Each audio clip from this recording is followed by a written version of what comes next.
If you ever feel stuck in a relationship, not because you don't want to leave, but because you can't afford to, this video is for you. 1 in 4 women will experience domestic abuse, but 99% of those cases involve financial control. Today, I'm going to show you exactly how I use money quietly, secretly, to reclaim my freedom after 5 years of being trapped in my own home. This is my story. I paid most of the bills. I owned the house. And yet, he wouldn't leave. What finally gave me the power to take my life back, it wasn't courage. It wasn't support. It was money. Quietly saved, carefully protected, and eventually the reason I could leave. You might not realize it, but financial abuse could be the reason you feel stuck. And you're not alone. Most people think abuse is just physical or emotional, but what many don't realize is that financial abuse is one of the most powerful ways abusers trap their partners. Because if somebody controls your money, they control your choices. And without financial independence, leaving isn't just hard. Sometimes it feels impossible. Financial abuse isn't just about taking control of a bank account. It's about limiting a woman's choices, her ability to provide for herself, and ultimately her freedom. I didn't recognize it at first, but looking back, the signs were so obvious. He constantly accused me of stealing from him, but refused to look at the numbers. I ended up paying more than my fair share, whilst he still earned more than me. He told me I spent too much, so I started cutting back. When he saw how much I'd saved, he accused me of stealing. Again, I bought my own house. He moved in and paid even fewer bills than he was before. He refused to leave for 5 years. And the worst part, I told myself that I was being dramatic because that's what he told me. Many women don't recognize financial control as abuse until they try to leave. And suddenly, they realize they have no financial independence. That's the thing about coercive control. It makes you second-guess yourself. You don't realize you're stuck until you try to walk away. If this is sounding uncomfortably familiar, you're not alone and you're not overreacting. This is financial abuse, and there is a way out. I thought financial abuse was something that happened to other people. I had a job, I earned my own money, so how could it be abuse? But most people don't realize that financial abuse is one of the most common forms of abuse. It's also one of the hardest to recognize. 99% of domestic violence cases involve financial abuse. He didn't stop me from working. Our finances were technically separate. So how could this be abuse? But control doesn't always look like control. It's subtle. It's manipulative. It's designed to make you feel like you're the problem. Women who experience financial control often struggle to leave because they feel financially dependent. But even after leaving, the impact continues. Many face financial sabotage or long-term insecurity. Financial abuse is when someone uses money to control you instead of support you. Here are some of the common financial abuse tactics and how they showed up in my life. Accusations without proof. He accused me of stealing money, but refused to look at the bank statements. Controlling access.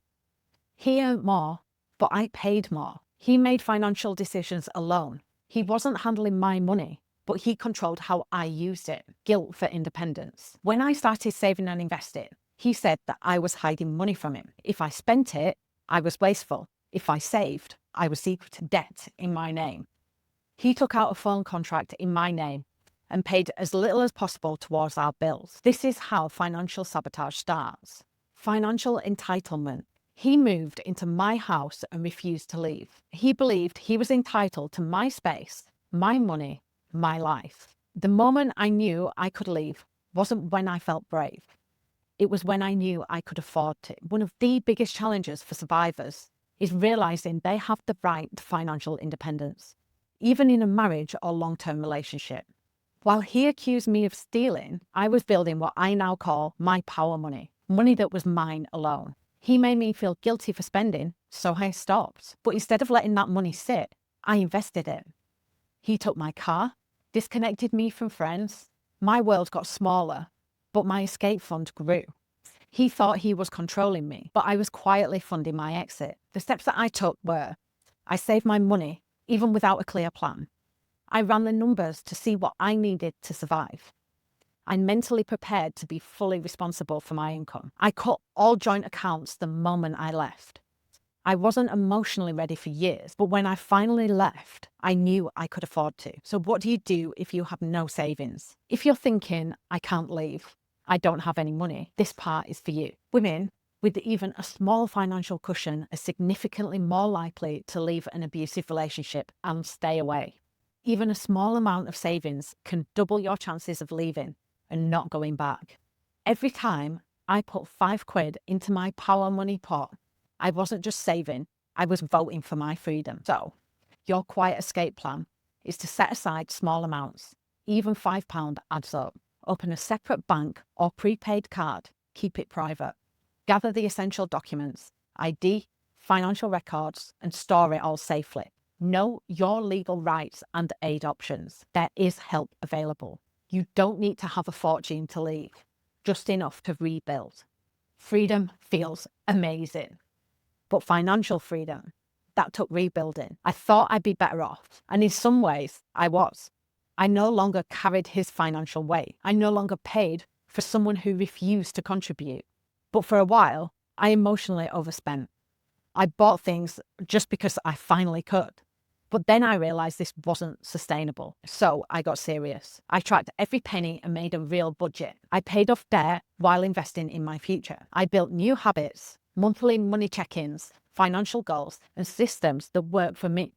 Financial recovery after abuse is just as important as emotional healing.